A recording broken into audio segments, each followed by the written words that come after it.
La tournée des dinosaures. Par ici, tout le monde cria Ed Régis. Par ici, s'il vous plaît. À ses côtés, une femme distribuait des casques de mineurs portant l'inscription Parc Jurassique sur le devant et un logo bleu représentant un petit dinosaure. Une file de Toyota Land Cruiser sortit d'un garage souterrain construit sous le centre des visiteurs. Les voitures s'arrêtèrent, l'une derrière l'autre, sans bruit, sans conducteur. Deux noirs en tenue de safari ouvrirent les portières aux visiteurs. 2 à 4 passagers par véhicule, s'il vous plaît, annonça une voix enregistrée. 2 à 4 passagers par véhicule. Les enfants de moins de 10 ans doivent impérativement être accompagnés par un adulte.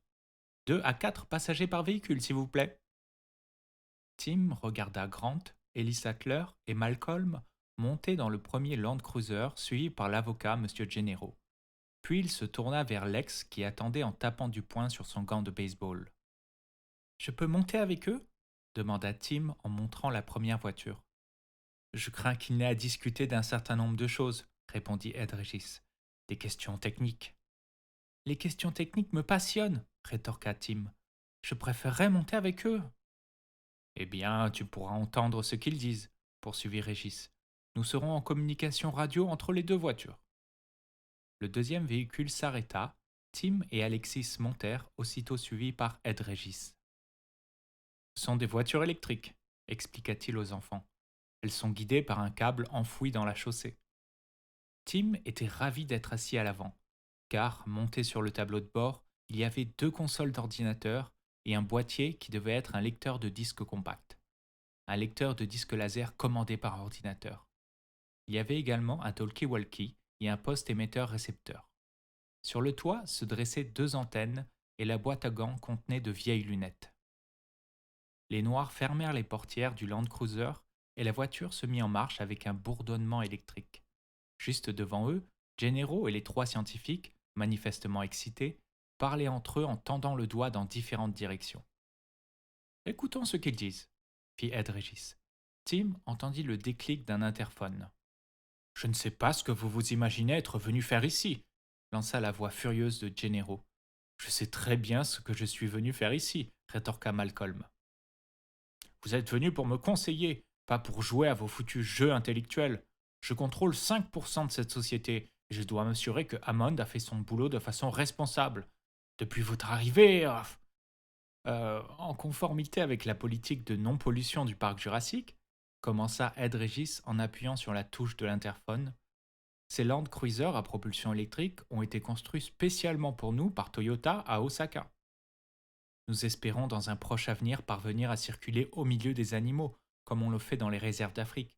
Mais pour l'instant, installez-vous confortablement, la visite guidée commence. À propos, reprit-il après un silence, je vous signale que nous vous entendons depuis l'autre véhicule. Pour Dieu s'écria Gennaro. Je veux pouvoir parler librement. Ce n'est pas moi qui ai demandé à ces morveux de venir. Ed Régis eut un petit sourire narquois et enfonça une touche. Et maintenant, dit-il, que le spectacle commence. Une sonnerie de trompette retentit et sur les écrans du tableau de bord s'afficha Bienvenue au parc Jurassique. Bienvenue au parc Jurassique, claironna une voix métallique. Vous pénétrez maintenant dans le monde lointain de la préhistoire, un monde peuplé d'imposantes créatures depuis longtemps disparues de la surface de notre planète, que vous aurez le privilège de voir pour la première fois. C'est Richard Cayley, annonça Régis. Vous voyez, nous employons les grands moyens. Le Land Cruiser traversa un bouquet de petits palmiers au tronc trapu, accompagné par la voix de Richard Cayley.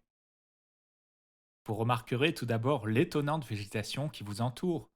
Les arbres que vous voyez à gauche et à droite sont des cycas, les ancêtres préhistoriques des palmiers. Le feuillage des cycas était particulièrement apprécié par les dinosaures. Vous voyez également des ginkgos. On trouvait à l'époque des dinosaures d'autres plantes plus modernes, telles que des pins, des cyprès des marais et autres conifères que vous verrez plus tard. Le Land Cruiser avançait lentement à travers la végétation. Tim remarqua que les clôtures et les murs étaient masqués par des rideaux de verdure pour accentuer l'impression de traverser une véritable jungle. Le monde des dinosaures, tel que nous l'imaginons, reprit la voix de Richard Cayley. était constitué de gigantesques herbivores qui se nourrissaient dans les immenses forêts marécageuses du Jurassique et du Crétacé, il y a 100 millions d'années de cela. Mais la plupart des dinosaures n'étaient pas aussi grands qu'on ne le croit. Les plus petits n'étaient pas plus gros qu'un chat domestique, et leur taille moyenne était celle d'un poney. C'est le cas des premiers de ces animaux que nous allons voir. Ils s'appellent Hypsilophodons, et si vous regardez sur votre gauche, vous pouvez les apercevoir en ce moment. Toutes les têtes se tournèrent vers la gauche. Le Land Cruiser s'arrêta au sommet d'une petite bosse où une trouée dans le feuillage offrait une vue étendue vers l'est. Les visiteurs découvrirent une zone boisée descendant en pente douce vers une prairie dont l'herbe jaune était haute de près de 1 mètre. Mais il n'y avait aucun dinosaure en vue. Où sont-ils demanda Alex. Tim regarda le tableau de bord. Les lumières de l'émetteur clignotèrent et le lecteur de disque compact se mit en marche avec un bruit assourdi. L'appareil était à l'évidence commandé par un système automatique. Il supposa que les capteurs suivant les déplacements des animaux contrôlaient également les écrans du Land Cruiser sur lesquels apparaissaient maintenant des images des hypsilophodons et une suite d'informations. Les hypsilophodons sont les gazelles du monde des dinosaures, reprit la voix métallique. Des animaux de petite taille, rapides, qui vivaient sur toute la planète, de l'Angleterre à l'Asie centrale et à l'Amérique du Nord.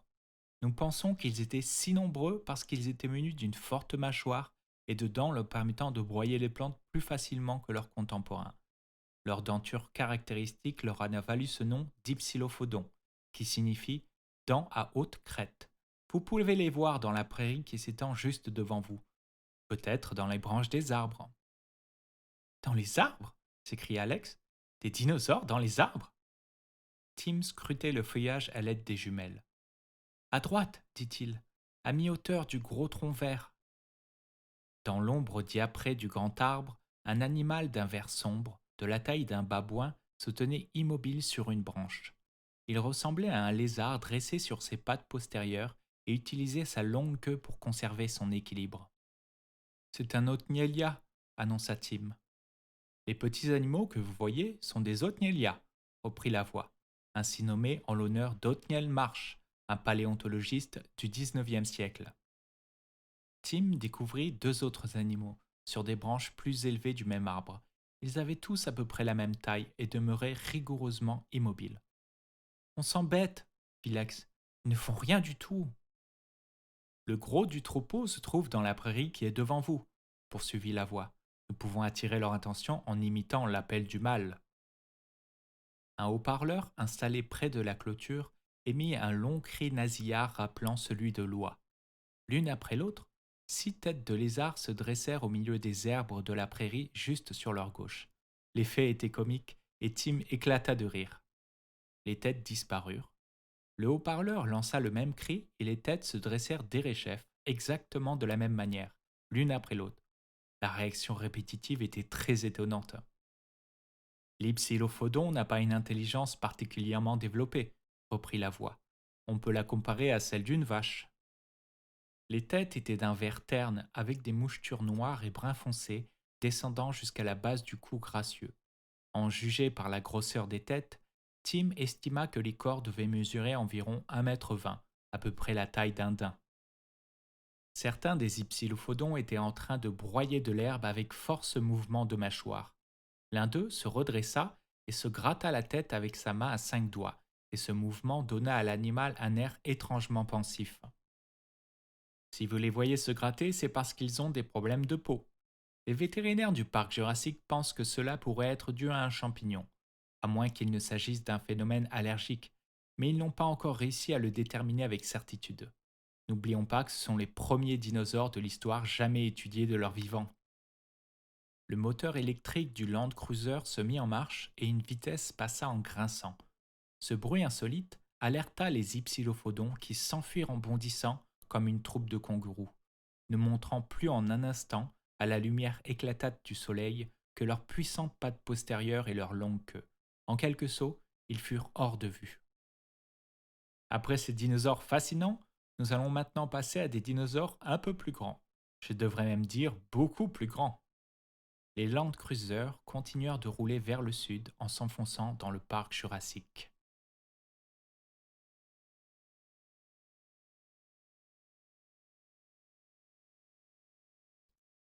Contrôle. Les vitesses grincent, dit John Arnold dans la salle de contrôle faiblement éclairée. Demandez au service d'entretien de vérifier les boîtes électriques des véhicules BB4 et BB5 à leur retour.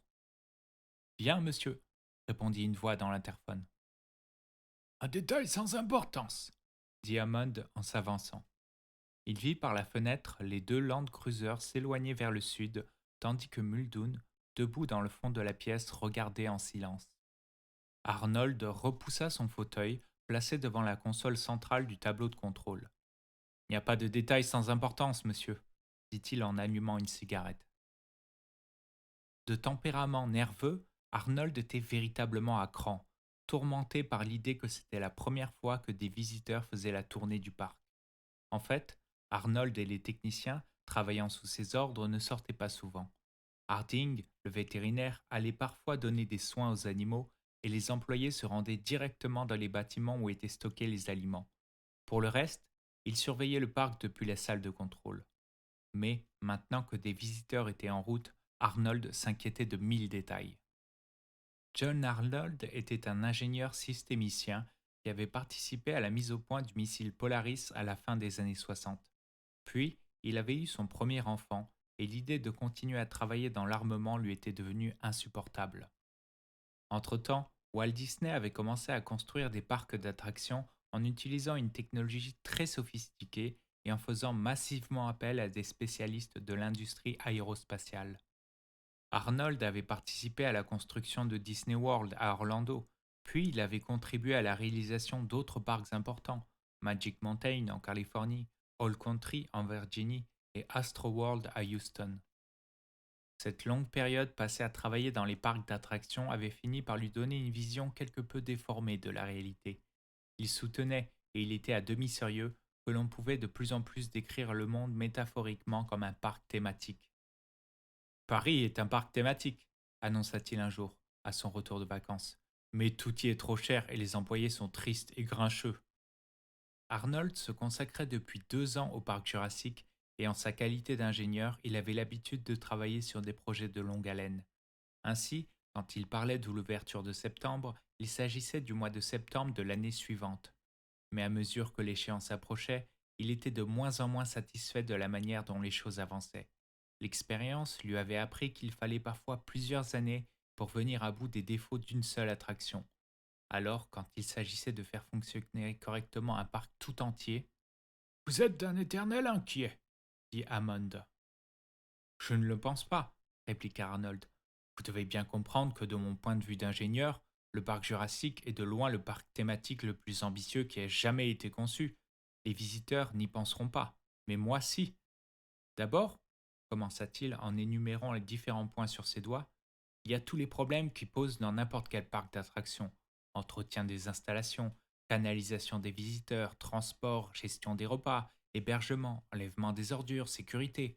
Ensuite, nous avons tous les problèmes d'un grand zoo. Soins des animaux, suivi médical, nourriture et hygiène, protection contre les insectes, les parasites, les allergies, les maladies, entretien des clôtures et tout le reste. Enfin, nous nous trouvons face à un problème sans précédent. Comment prendre soin d'une population d'animaux dont personne n'a jamais eu l'occasion de s'occuper? Oh, ce n'est quand même pas la mer à boire, s'exclama Hammond. Mais si, protesta Arnold, vous n'êtes pas là pour le voir, c'est tout. À propos de boire, justement, les tyrannosaures boivent l'eau de la lagune et parfois elle les rend malades, même si nous ne savons pas très bien pourquoi. Les tricératops s'entretuent pour établir leur domination sur le reste du troupeau et il faut les séparer en groupes de moins de 6 individus. Là encore, nous ne savons pas pourquoi. Les stégosaures ont la langue couverte de pustules et sont atteintes de diarrhée pour des raisons que tout le monde ignore. Nous en avons déjà perdu 2. Les hypsilophodons ont des lésions cutanées et les vélociraptors. Vous ne me parlez pas des vélociraptors, lança Hammond. J'en ai par-dessus la tête d'entendre tout le monde dire que ce sont les animaux les plus cruels de la création. C'est pourtant vrai, riposta Muldoon à voix basse. Il faudrait les exterminer. Vous avez demandé qu'on leur mette des colliers munis d'un émetteur radio, et je vous ai donné mon accord. C'est vrai, fit Arnold, mais ils ont bouffé les colliers en quelques jours. Même en admettant que les raptors ne réussissent jamais à s'échapper, il faut reconnaître que le parc est un endroit intrinsèquement dangereux. Et merde! S'écria Hammond. De quel côté êtes-vous donc? Nous avons maintenant 15 espèces d'animaux disparus, et la plupart sont dangereux, insista Arnold. Nous avons été obligés de retarder la mise en service du circuit de la rivière de la jungle à cause des dilophosaures, et l'ouverture du pavillon des ptérosaures dans la volière, à cause du comportement imprévisible des ptérodactyles. Ces retards ne sont pas dus à l'ingénierie, monsieur Hammond, mais aux difficultés que nous avons à contrôler les animaux. L'ingénierie a déjà provoqué pas mal de retards, il me semble, répliqua Hammond. Et ne mettez pas tout sur le dos des animaux. C'est vrai, reconnut Arnold. En fait, tout ce que nous avons réussi, c'est à faire fonctionner correctement l'attraction principale, le circuit du parc, et à installer dans les voitures les lecteurs de disques compacts, commandés par les capteurs de mouvement. Il a fallu des semaines de travail pour obtenir un résultat satisfaisant. Et maintenant, ce sont les boîtes de vitesse des voitures qui se mettent à faire des leurs. Les boîtes des vitesses. Ramenons les choses à leur proportion véritable, dit Hammond. Si vous faites en sorte que l'ingénierie fonctionne correctement, les animaux se tiendront tranquilles. Après tout, il est possible de les dresser. Depuis le début, cela avait été un des credos du vieux Hammond. Aussi nouveaux et mal connus fussent-ils, les animaux ne se comporteraient pas différemment des pensionnaires de n'importe quel parc zoologique. Ils comprendraient qu'on leur dispensait régulièrement soins et nourriture et ils réagiraient en conséquence. À propos, comment va l'ordinateur? Reprit Hammond en tournant la tête vers Denis Nedry qui s'affairait devant un terminal au fond de la salle. Cette fougue cubécane n'a pas arrêté de nous poser des problèmes. Tout va s'arranger, répondit Nedry. Ah, si vous aviez fait ce qu'il fallait dès le début. Hammond laissa sa phrase en suspens, car Arnold avait posé la main sur son bras pour l'inviter à se taire. L'ingénieur savait qu'il valait mieux éviter d'indisposer Nedry pendant qu'il travaillait. C'est un programme très ambitieux, dit Arnold. Il est normal qu'il y ait quelques petits problèmes. En fait, le total des bugs s'élevait à plus de 130, dont certains étaient pour le moins curieux. Le programme d'alimentation des animaux se remettait à zéro toutes les 12 heures, au lieu des 24, et n'enregistrait pas les repas du dimanche. En conséquence, le personnel était dans l'impossibilité d'évaluer avec précision la consommation des animaux. Le système de sécurité commandant toutes les portes actionnées par une carte magnétique était mis hors service à chaque coupure d'électricité et ne se rétablissait pas avec l'alimentation auxiliaire. Le programme de conservation de l'énergie, conçu pour diminuer l'éclairage après 22 heures, ne fonctionnait qu'un jour sur deux. L'analyse fécale automatisée, conçue pour détecter la présence de parasites dans les excréments des animaux, signalait invariablement et à tort chez tous les spécimens la présence de Phagostomum venalosum. Le programme ajoutait automatiquement les médicaments appropriés à la nourriture des animaux. Si les employés renversaient l'auguet contenant les médicaments afin d'éviter qu'ils ne soient mélangés à la nourriture, une sonnerie d'alarme se déclenchait et il était impossible de l'arrêter. La liste des erreurs se poursuivait ainsi page après page. À son arrivée, Denis Nedry croyait pouvoir remédier à tout cela pendant le week-end, mais en prenant connaissance de la liste, il était devenu blême. Il venait donc d'appeler son bureau, à Cambridge, pour dire que les programmeurs devaient annuler tous leurs projets pour le week-end et faire des heures supplémentaires jusqu'à lundi. Il avait également annoncé à John Arnold qu'il réquisitionnerait toutes les lignes téléphoniques entre Isla Nublar et le continent pour transmettre les informations des programmes à ses collaborateurs. Tandis que Nedry travaillait, John Arnold ouvrit sur son propre écran une fenêtre lui permettant de suivre ce que Nedry faisait sur sa console. Non par défiance envers l'analyste, mais parce qu'il aimait savoir ce qui se passait. Il tourna la tête vers l'écran placé à sa droite qui affichait la progression des Land Cruisers. Les deux véhicules électriques suivaient la rivière, juste au nord de la volière et de l'enclos des ornithischiens. En regardant sur la gauche, annonça la voix enregistrée, vous verrez le dôme de la volière du parc Jurassique, dont l'accès est encore interdit aux visiteurs. Tim distingua au loin des reflets de soleil sur des poutres d'aluminium. En contrebas de la route, poursuivit la voix, coule notre rivière de la jungle du Mésozoïque. Avec un peu de chance, vous apercevrez un dinosaure carnivore très rare. Gardez les yeux grands ouverts. Les écrans du Land Cruiser montraient une tête ressemblant à celle d'un oiseau, surmontée d'une crête rouge vif. Mais dans la voiture de Tim, tout le monde regardait par les vitres. Le véhicule suivait une haute corniche dominant une rivière au courant impétueux, enserrée entre deux rives couvertes d'une dense végétation. Les voilà, poursuivit la voix. Les animaux que vous voyez s'appellent des dilophosaures. Contrairement à ce que disait l'enregistrement, Tim n'en voyait qu'un seul. Accroupi au bord de la rivière, l'animal buvait. Il était bâti sur le modèle de tous les carnivores, avec une grande queue, des jambes puissantes et un long cou. Haut de 3 mètres, son corps était jaune tacheté de noir comme celui d'un léopard. Mais c'est la tête de l'animal qui retint l'attention de Tim. Deux grosses crêtes arrondies couraient du nez aux yeux et se réunissaient pour former un V au sommet de la tête. Elles avaient des bandes noires et rouges, évoquant un perroquet ou un toucan. L'animal émit un cri qui s'apparentait au ululement d'une chouette. Il est joli, dit Lex. Le dilophosaure, reprit la bande enregistrée, est l'un des premiers dinosaures carnivores. Croyant que les muscles de ses mâchoires étaient trop faibles pour tuer une proie, les scientifiques ont d'abord pensé qu'il était nécrophage. Mais nous savons maintenant que cet animal est venimeux. Allons, fit Tim en souriant. Dans l'air chaud de l'après-midi, le cri caractéristique du dilophosaure s'éleva de nouveau. C'est vrai qu'ils sont venimeux, monsieur Régis demanda Lex en se tortillant nerveusement sur son siège. Ne t'inquiète pas pour cela, Alex, répondit Ed Régis. Mais c'est vrai. Eh oui, c'est vrai. Comme certains reptiles vivants, tels que le monstre de Gila ou le crotal, le dilophosaure sécrète une hématoxine par des glandes situées dans sa bouche. 1 minute après la morsure, la victime perd connaissance et le dinosaure peut ensuite l'achever à loisir, ce qui fait de Dilophosaurus un des plus beaux mais des plus dangereux des animaux que vous pouvez voir dans le parc du Jurassique. Le Land Cruiser suivit un coude de la route et la rivière disparut. Tim se retourna, espérant voir une dernière fois le dilophosaure. Quelle surprise! Des animaux venimeux! Il aurait voulu arrêter la voiture, mais tout était automatique. Il était sûr que le docteur Grant lui aussi aurait aimé s'arrêter. Sur l'escarpement qui s'élève à votre droite, reprit la voix enregistrée, vous voyez les Gigantes, notre magnifique salle de restaurant 3 étoiles dont le chef Alain Richard a été formé dans l'un des plus célèbres établissements du monde, le Baumanière. Vous pouvez réserver en composant le 4 sur le téléphone de votre chambre. Tim leva la tête vers l'escarpement, mais il ne vit absolument rien. Le restaurant est loin d'être prêt, expliqua Adrégis. Les travaux ne commenceront pas avant le mois de novembre. En poursuivant notre safari préhistorique, nous allons maintenant découvrir les herbivores de l'ordre des ornithichiens. Vous pouvez probablement les apercevoir en regardant sur votre droite. Tim tourna la tête et vit 2 animaux immobiles à l'ombre d'un grand arbre. Des tricératops, taille et peau grisâtre d'un éléphant, posture agressive d'un rhinocéros.